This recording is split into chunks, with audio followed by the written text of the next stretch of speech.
Our next lesson is called Informal Proof and Converse of the Pythagorean Theorem. So we'll start with what is even the Pythagorean Theorem. The Pythagorean Theorem uses the given side lengths of right triangles, that's extremely important, only right triangles, to find unknown lengths in a right triangle. So the equation is a squared plus b squared equals c squared. The a and the b are called the legs. So you can see these have been labeled in blue. Okay, and they actually touch the part that is the right angle. You can see that there. That right angle is in the corner. It's a right triangle because of that right angle. And C stands for the hypotenuse. The hypotenuse is the longest side of the right triangle, and it is located across from that right angle. Okay, and the really important piece here is that that is the longest side, the hypotenuse. Now let's talk about where this came from. A squared, we learned about what it means to square a number in the previous chapter, and it comes from the idea of the fact that a square has two sides that are the same. So when you find the area of that square, you're really just timesing a number by itself. So what they found was that if you take the square that's built off of each leg and you add those areas together, you get the area of the square that's built off the hypotenuse or the longest side. So we'll look at that in this picture that you see here. So we have side length of 3, so 3 by 3, which gives me an area of 9. The other leg is 4 by 4, so 4 times 4 would be an area of 16. And they're saying that if we take these two areas, 9 and 16, we will get the area of the square that's built off of the side, which is the hypotenuse, the longest side. As you can see, that's a length of 5 and 5, which gives me an area of 25. So 9 plus 16 equals 25. Is that true? Yes. So showing you why Pythagorean theorem works. It says, as we can see from this proof, the square of the length of the hypotenuse of a right triangle is equal to the sum of the squares of the two legs. For the given triangle, you can write the equation a squared plus b squared equals c squared. So that is the Pythagorean theorem formula that we can use on right triangles. Now, a couple reminders. The Pythagorean theorem can only be used for right triangles, not all triangles. And the hypotenuse of a right triangle is always the longest side, which is directly opposite of that right angle. So when we start learning about the Pythagorean theorem, we really start with the converse of it, which is a really fancy word for saying first we're going to go backwards. We're not going to use the Pythagorean theorem to find any missing sides yet. We're going to use the Pythagorean theorem to do a check to see if our triangle really is a right triangle. So if a squared plus b squared ends up actually equaling c squared, that means the triangle sides we are working with actually make a right triangle. If when we use a squared plus b squared equals c squared with those sides and it doesn't check, that tells me it's not a right triangle. So we'll do a couple examples together. So first, does a triangle with sides 8 centimeters, 15 centimeters, and 17 centimeters form a right triangle? So first of all, they didn't tell us which side were the legs or which side were the hypotenuse. But we just learned the hypotenuse is the longest side. So that means we want the largest number, which is 17 centimeters, to be our hypotenuse.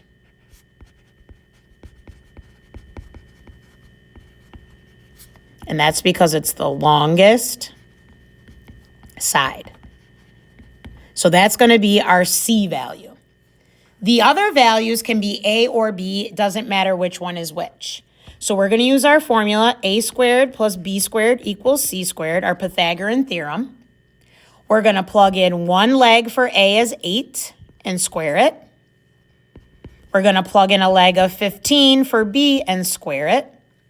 And that's going to be equal to the hypotenuse, which is 17 squared. And we're wondering right now if they're actually equal to each other. So 8 squared gives me 64. 15 squared gives me 225. And 17 squared gives me 289. Then I take 64 and 225 and add them up, and I get 289 equals 289. So this checks. And that means the answer to this question, does a triangle with sides 8, 15, and 17 centimeters form a right triangle? The answer is yes. 8 centimeters, 15 centimeters, and 17 centimeters form a right triangle. So do you see how we're using Pythagorean theorem in a backwards way? We're not using it to find a missing piece. We'll do that coming up. Right now, I just want to show you that it also works backwards. If we have all three of the sides, we can plug them into this Pythagorean theorem formula, and if it checks, that tells me the triangle must be a right triangle, since Pythagorean theorem only works on right triangles. Let's try another one in example 2. I want to know, is the triangle with legs of 9 inches, 9 inches, and hypotenuse of length square root 175 inches a right triangle? Show your work and answer in a complete sentence. So this time, we don't have to guess which is which. They told us. My legs are 9 and 9, and my hypotenuse is square root 175. So my formula is a squared plus b squared equals c squared. As you know, Pythagorean theorem. We're going to plug in lengths of 9 for each of the sides, each of the legs. So 9 squared plus 9 squared. We're wondering if that's going to be equal to the hypotenuse, which is square root of 175 squared. So 9 squared is 81. Another 81 added to that. And we learned in the prior chapter that if you take the square root of a number, but then you square it, those are inverse operations of each other. So they're going to cancel each other out and just make it 175. Of course, you can plug that right into your calculator and find out that result as well. So now 81 and 81 would give me 162 equal to 175, which is not true. So we are going to slash that equal sign. And now I know this does not form a right triangle. So no sides of 9 inches, and square root of 175 inches do not form a right triangle.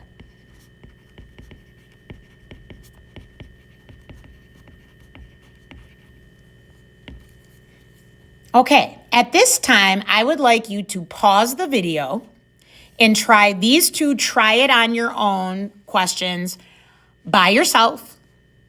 It says Daniel had 2 pieces of wire. He bent each piece of wire onto the shape of a triangle. Determine which of these triangles is the right triangle. So you're going to pause the video, try these two on your own to answer the overall question of which one is the right triangle. And then please resume the video to go over the answers. All right, now that you had a chance to try it on your own, here are the results. In triangle A, your hypotenuse should have been the 36.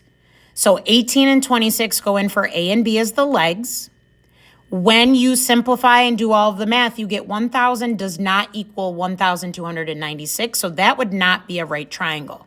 When we go to triangle B, we have a hypotenuse of 25. That goes in for C. Our legs are 15 and 20. That's our A and B values. When we plug these into Pythagorean theorem, it checks, which means this one is the right triangle. And that means I'm circling triangle B as my answer. That's the one that's the right triangle out of the 2 we were given. So now that we understand what it means to use the converse of it, having all of the sides, plugging them in, and then being able to actually check to see if it must have been a right triangle, we're now going to move into the easiest missing piece of the triangle to find. Okay, so we are now going to use Pythagorean theorem to practice how to find the length of the hypotenuse of a right triangle. So let's look at example 1. It says, determine the length of the hypotenuse of the right triangle. So the hypotenuse, as you remember, is going to be this diagonal line that is across from the right angle. That's the side that we're trying to find. So we'll use our Pythagorean theorem, a squared plus b squared equals c squared. Our legs are 6 and 8, and normally it's the side opposite that gets the little a. So you see the big A is up here in top. Across from it is the 8. So little a would be 8 squared. Little b there would be 6 squared. The legs are 8 and 6. Now, if you switch these, it's okay. As long as you have the legs over with a and b, you are fine. Okay, and on this side, we don't know the hypotenuse, so it stays c squared. So 8 squared is 64. 6 squared is 36. That's equal to c squared, but I can take 64 and 36 and add them together and get 100 equals c squared. And then, so that means I'm going to take the square root now as my final step, because I don't want c squared, I want just plain old c. And once again, from a previous chapter, we know the inverse operation of squaring is taking the square root. And in an equation, whatever I do to one side, I must do to the other. So that gives me a value of c equals 10. The hypotenuse here is 10. Now let's look at example 2. What is the length of the unknown side of the right triangle shown below? It's actually to the side. Show your work, and this is new. I want us to answer in a complete sentence, but we are going to provide what's called an exact answer and an approximate answer, and they want that approximate answer to the nearest tenths place. So first, looking at the diagram, the side that is missing is the one that's across from the right angle, which must be the hypotenuse. So we are looking for C. It's the longest side. Our legs are 2 and 6. So we'll use a squared plus b squared equals c squared, the Pythagorean theorem. Because it's a right triangle, we're allowed to do that. Our legs are 2 and 6, so they go in for a and b. It doesn't matter which one is which. And we are finding c, so that stays c squared. 2 squared is 4. 6 squared is 36. That's equal to c squared. Now 4 and 36 make 40. So 40 is equal to c squared. I don't want c squared. I want c. So I'm going to take the square root because that's how I undo squaring something. Whatever I do to one side, I do to the other. Now, here's where we would usually go and take the square root of the number. So I'm going to stop us really quickly right here. And there's 2 different ways you can answer this. First is exact. Exact means we do not want to do any rounding whatsoever. We want it to be as close to the exact number as possible. Which means the only way to do that is to write the exact number. So for exact, you are leaving it as a square root. We're going to write our answer as square root 40. And since the original units were millimeters, this is also millimeters. Now for approximate, we are going to be rounding. So approximate means we are going to use our calculator and plug it in and get that long, ugly decimal because we know 40 is not a perfect square. So this is going to be an irrational number. So when you type this in your calculator, you get square root 40 is equal to 6.324555532 and so on, right? It just doesn't fit on our calculator. It's an irrational number. It goes on forever and doesn't repeat. So they want us to round this to the nearest tenths place. So we're actually going to look at the hundredths place, and if it's 5 or higher, we bump the number up. If it's 4 or below, we keep it low. So we are going to, since it's a 2, keep that number in before it a 3. So that means it's approximately 6.3 millimeters. So you can see the difference between finding the exact answer and finding the rounded approximate answer. Now, lastly, I'd like you to pause the video and answer the closure question. Label the sides of the right triangle with leg, and hypotenuse. And then number 2, determine the length of C in the triangle shown. I want you to do exactly what we just did in the example by providing an exact answer and an approximate answer. At this time, please pause the video, then resume the video to go over your answers. Now that you had a chance to try on your own, here are the answers to the closure questions. Remember, the hypotenuse should be the longest side across from the right angle. The other sides that are actually touching that right angle should be the legs. Then the hypotenuse is what was missing, so 3 and 7 should have gone in as your legs. It doesn't matter which one you made, A and B right now. So you end up with c squared equals 58. I don't want c squared, so we're going to take the square root of both sides. My exact answer would be keeping it as a radical, so square root 58. Approximate would be taking square root of 58, finding out the decimal on my calculator, and then rounding appropriately. They wanted us to round to the nearest 10th place, so that would be approximately 7.6. And that concludes our lesson on informal proof and converse of the Pythagorean theorem.